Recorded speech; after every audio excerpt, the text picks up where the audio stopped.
invested in stocks? How many years does it take to avoid trouble with your investment? Let's have a look. We all know that in the long term, an equity market investment, well diversified, was a very good way to earn performance. But there is short-term volatility. We also know this. Did you know that after some years, this volatility actually goes away?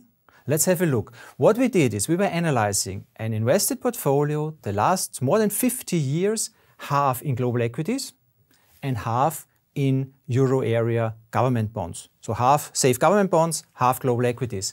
How did this perform? If you were invested just 1 year, what was the best performance you could make in the last 50 years, which is what was the best equity market year? And in our mixed portfolio, this was a 1-year return of almost 40%. But of course, if you're only invested for 1 year, you can also have bad luck, and the worst 1-year performance was almost minus 20%. So in the short term, we all know, even a broad basket of equities is very volatile.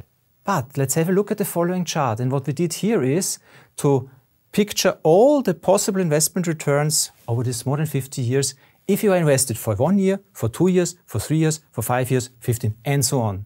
And what you see, I think, is quite impressive. If you were invested for only 1 year, the potential range over this more than 50 years was huge.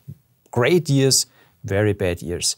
If you're invested for 2 years, this narrows already. Of course, no? You have a tendency towards the average. Let's have a look. If you were invested for at least 5 years, even in the worst period you could pick, the worst 5 years in this more than half a century was plus minus 0. Not to talk about the best 5-year periods where you were earning much more than 10%.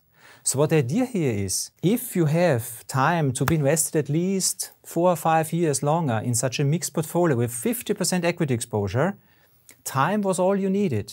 You did not need investment in purely safe government bonds, insurance against portfolio loss, guaranteed returns. What you needed was actually time. After 5 years, the worst case plus minus 0, and of course in the long term, the average return in such a mixed portfolio, 50% equities, 50% bonds, was more than 8%. So time is your friend, and don't forget to have a reasonable long-term equity exposure in your portfolio. In this sense, all the best for your investments, and please like and subscribe us. We'll see you next month.